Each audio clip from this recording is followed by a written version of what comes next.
everybody. Welcome to the Market Hangover Podcast. I am your host, Samantha, and I'm Phil. Phil. Hello.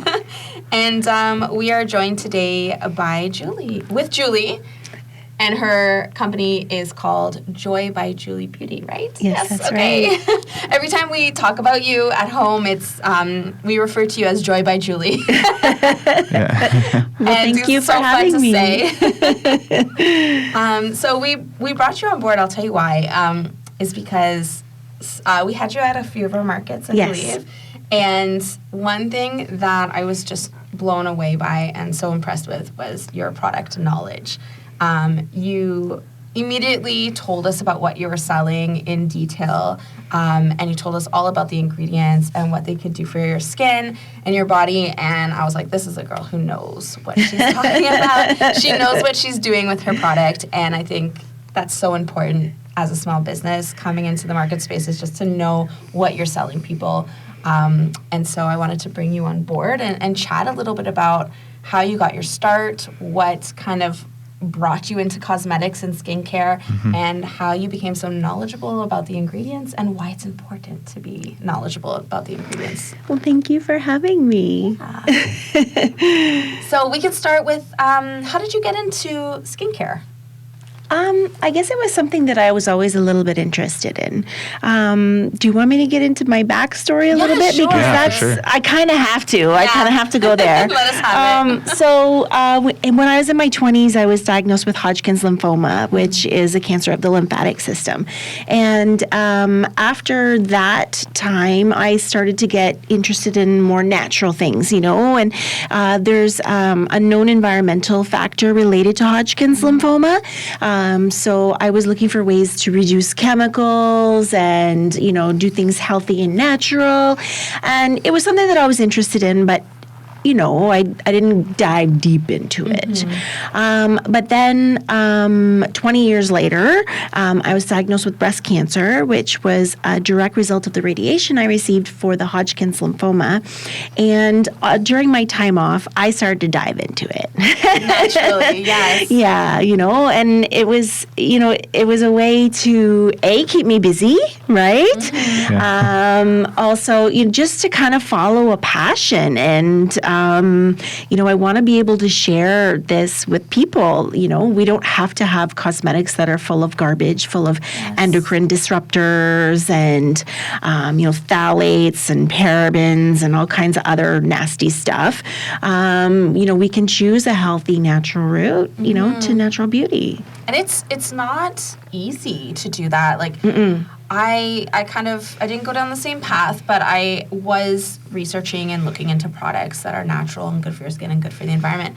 And when it comes to like cosmetics, there aren't too many to choose from.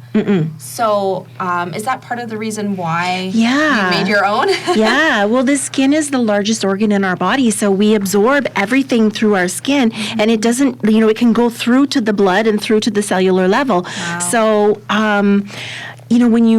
I know I would read the ingredients on the back of cosmetics, and I didn't even know what any of these ingredients were, and it's full of these things and then when I would do my research, the more I found, like xenoestrogens and all kinds of just stuff that I didn't want, right? And it had to be simpler. It had to be easier. Right? And I started down a path of learning about essential oils and learning about carrier oils and butters. And I just sort of started slowly. And it just built from there. So. Wow. And so what's the process like when you're trying to create a product? So right now I actually am studying, I'm taking courses in it. Nice. So I'm studying with the School of Natural Skincare out of Bristol, England.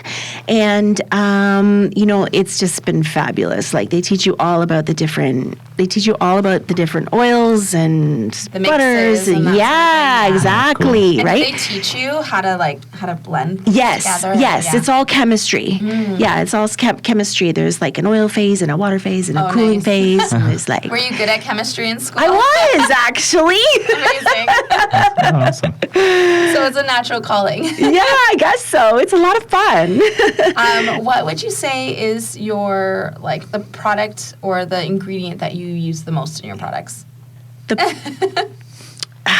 Lavender people love, and that's where I started. Now, I don't use it in everything, but that's an easy one. Everybody loves the smell of lavender, and it's very healing. Yes. It also can help you with your mood, make you feel better. So that's sort of where I started. But did you say product? Yeah, like was it a butter that you use more or less? Is it the essential oils that you use a lot more, or? I use everything. Yeah. Yes, Okay, that's yes. And the more I can get into new ingredients, that I just keep trying new things. So, but I'm careful because there are a lot of beauty bloggers and like YouTube, make this and that, Yes. and they use artificial fragrances or they use some ingredients that I'm not going to touch, right? So I have to try and work around that. Yeah. And what has your experience been coming into vendor markets? Oh, it's been great. Yeah, I started last May was my very first market. Oh, no way. Yeah, last May. And so I was testing out different markets all of last year, and it's been so much fun. Yeah. But definitely my favorite market was the Erin Mills Town Center Market. Oh, nice. Yeah, that was with the mom market. Yes. Yeah. That's where I met Sam and Phil.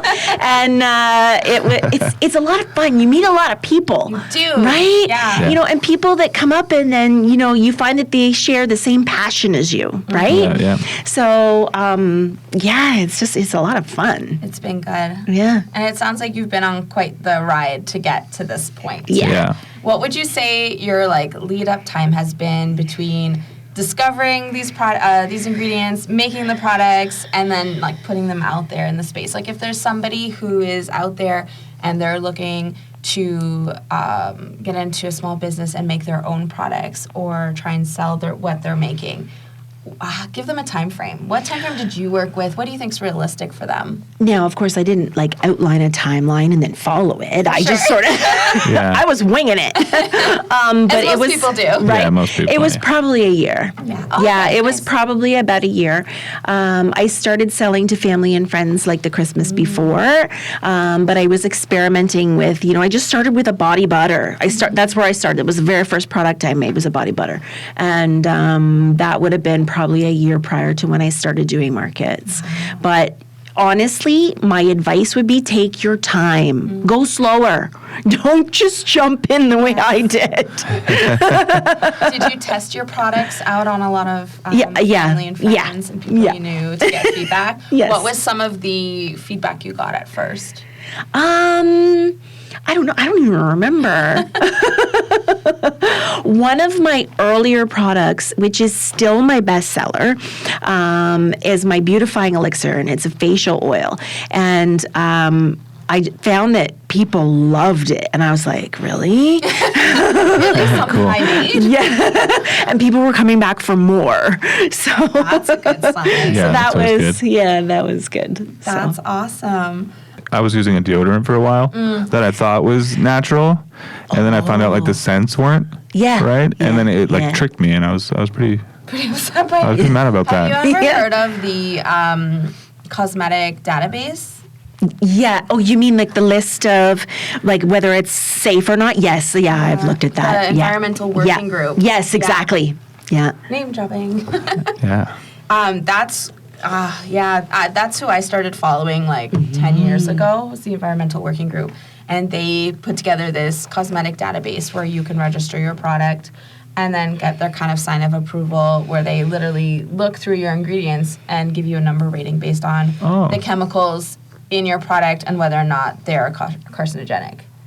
That was I remember looking at that list. I don't look at that list anymore because I use my own products. Of course. Yeah.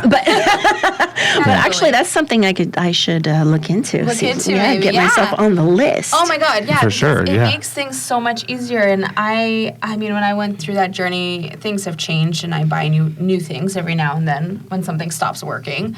But now they actually allow products to put their symbol on the bottle. Oh yeah.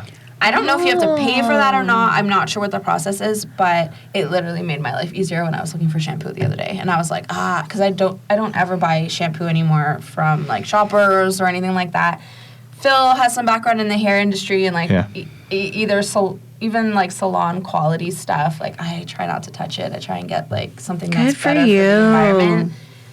It's hard to find things that work though. It's vinegar. Vinegar. A lot of people swear by apple cider vinegar on the hair. Yeah. To clean it and stuff. Actually, I had a friend. He made like a paste with like vinegar and something else, and he would wash his hair for like baking soda, maybe. It was so greasy for like 3 months, but then eventually, all he had to do was rinse his hair, and it was nice hair. He had really nice hair. Do you remember that product that we used as well? It was called New Wash. New Wash, and it is like a cream moisturizer conditioner. Do you do any hair products within your stuff? I don't. That's your next it's project. one. Yeah, it's on the list. It was like a cream moisturizing conditioner thing, and but it's a no poo shampoo. And so you put it in your hair and wash it as you would. And yeah, your hair is greasy for like 3 months. But the oils regulate, and then after 3 months, you have hair like as if you were just born. Like really? It's so soft. And my hair was so damaged at that point too because I had just bleached it so many times. Yeah. And it repaired completely. Yeah. I was blown away. Wow. But then, some days it's like, okay, I can't. I ran out. I didn't order it in time. And then I had to go back to the other one. Yeah, and then it just, yeah. And then I'd have to go through that 3-month period again of greasy. That's really hard to do. You can do it. So to circle back, though, the Environmental Working Group has this little stamp. And so it made it easy for me to purchase a product that I knew they had already looked at and deemed okay. And so I bought that. Amazing. That's cool. I didn't know about that. It's cool. Yeah. So something you can look into that for is. yourself. If you ever get into hair care, too, let us know. We'd love to be your test subject. But maybe you can tell us a little bit, too, about the marketing behind your company and how you came about with your name and logo and if there was any process behind that. I honestly just thought about it for a long time. But then a friend of mine, Jen and Billy, they did the logo for me. Oh, amazing. Yeah. It's good to have friends. Yeah. Because I don't know the design on the computer. I could draw one, but I don't know how to do the design on the computer. So Billy made it up for me. So, But no, the name I just thought about for a long time. It took me months. It took me months and months to think of it. How did you land on Joy by Julie? I guess because I wanted to spread joy in my product. Yeah. Right? Mm-hmm. That's fair. I think really that's, good answer. And because I have so much joy making it and sharing it with people. Nice. Right? How long does it take you to make some of your products? Something like a facial oil, start to finish, set up, making it, packaging it, cleaning up, labeling it. You're looking at least 2 hours, 2 to 3 hours for a batch. But when you get into creams, that's a whole other story. Really? Yeah. Longer. Yeah, there's a big process to it, right? Oh. There's, there's your heated phase, and you've got oil and water phases, and then you have a cooling phase, and you have to cool the product down, and you use thermometers, and you have to. I had no idea. Yeah. Well, you take the oils and butters, and you melt them, and you heat them to 70 degrees Celsius, and you hold them for 20 minutes, and you take your water phase, and you add the different ingredients to your water phase, and you do the same thing, 20 minutes, but you do it at the same time, obviously.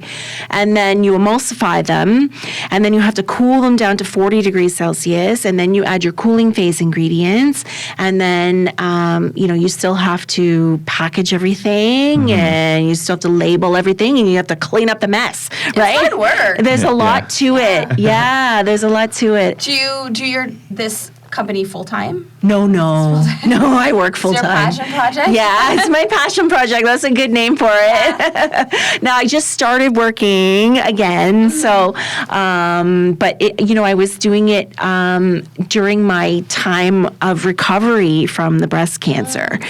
So I kind of dove right into that and invested all my energies into that. Well, of course, in my kids.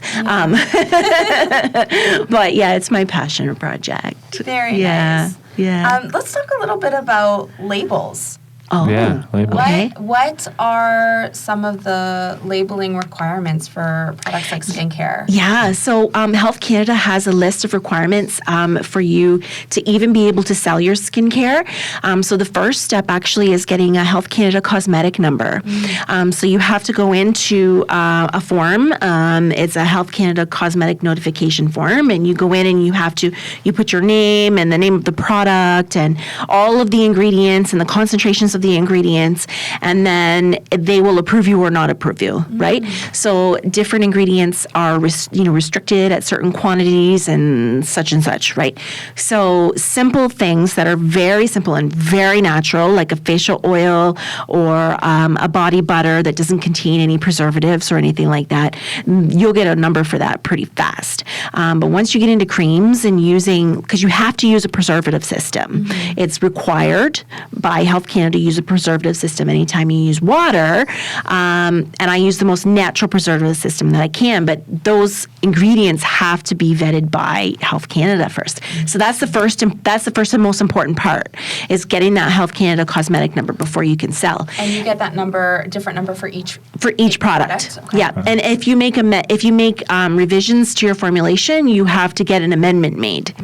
So to be truthful, I don't know if everybody. No, that's why we're here. Yeah. We're here to share that information. People should know that. Yeah. They definitely should. Yeah, I think a lot of businesses that come through, especially to our markets, like they're new to everything. Yeah, and so you need to do it. Yeah. It's not hard. No, it's not hard, and it's free, and I hope it stays that way. Yes. So all you need is a computer and your ingredients and to know what you're using, and away you go. Yeah, it's very important. Go ahead. No, I was going to say what the rest of the label. So, your label has to have French and English. Right. Right? It has to include the, the volume. It has to include your name and the address of your company. I think that's the main things. Yeah. Good to know. Yeah, very good. Is there any other, top 3 things somebody coming into your industry should know about before they start? There's labeling, that's one. Labeling is important. Quality control is another one. So learn how to pH test. That's one thing. Learn about preservatives if you're going to be going down the creams and lotions route, where you need a preservative and where you don't, because you don't want your product to be contaminated or, to spoil. So that's important. And know your ingredients. Know your ingredients, know where you're getting them from too, right? Don't order them on Amazon, right?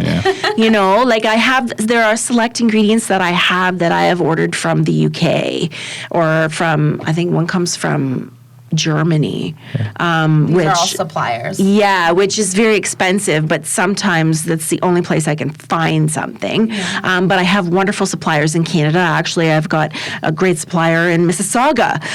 So, know your ingredients, know the quality of them, know where you're getting them from. Yeah. I think that's so important. Yes. That's why you're here. We have had people come through our markets and not know in depth about their product.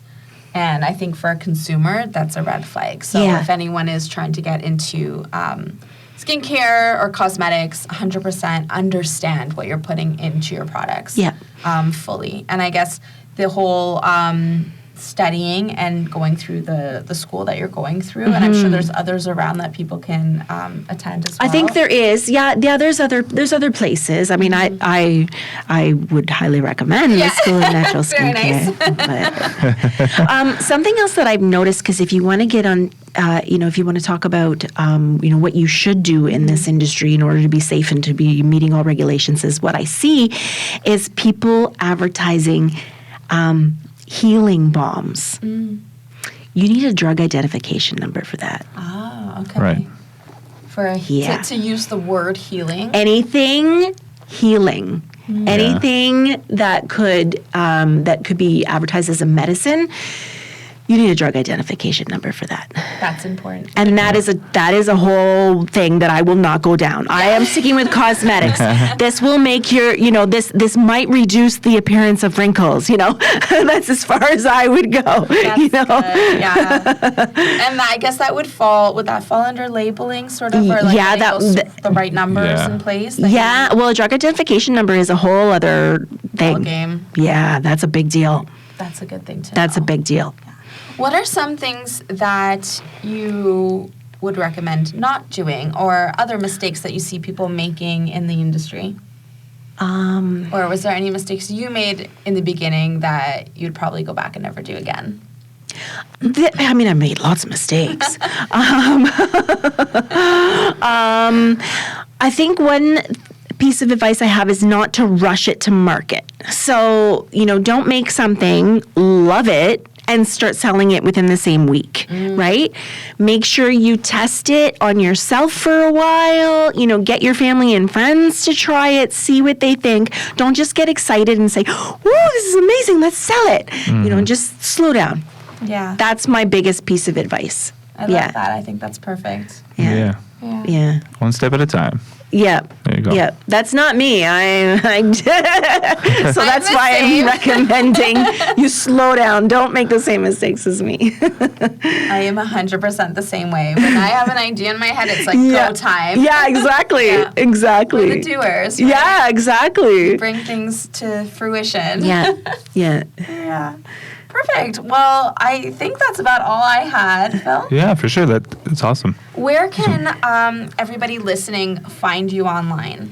I'm on Facebook and Instagram. I have a website, but it's a shell. I'm not a website developer, so you get one of those on. Right? And you know what? Honestly, people don't even use websites as much anymore, anyways. Right? True. So, I have some of my products on Etsy, but again, I'm better at the markets and sort of like word of mouth. But yeah, Facebook and Instagram is sort of your place to go. I try to update things as I have new products there. Perfect. So, and do you ever post like what market you're going to be at next there? Yes. If people want to find you in person? Yes. Wonderful. Yes. And what's your handle then? My handle? How do they find you on Instagram? So it's just Joy by Julie Beauty. Fantastic. Yeah, that's it. Wonderful. That's it. I'll write it down in the comment section, guys. So you'll find it there. Yeah. Awesome. Wonderful.